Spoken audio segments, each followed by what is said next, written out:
आणि गायब झाल्यानंतर त्यांनी काय केलं, एका ARTO महिलेला तिची क्लिप पाठवली, तिला पैशांची मागणी केली.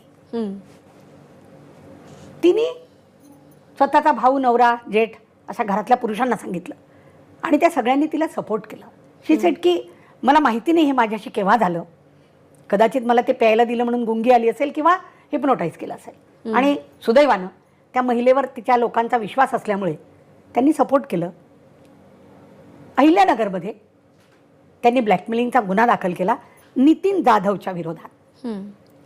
आता ते सगळे लोक या बाबाचे भक्त होते, कदाचित ती कुणकुण बाबांपर्यंत पोहोचली असेल. बाबांना कळलं आता हे आपल्या भोवती येणार. त्यांनी लगेच नाशिक पोलीस स्टेशनमध्ये, कुठल्या तरी नाशिक जिल्ह्यातल्या, तक्रार दाखल केली की हे सगळे फोटोज माझे म्हणून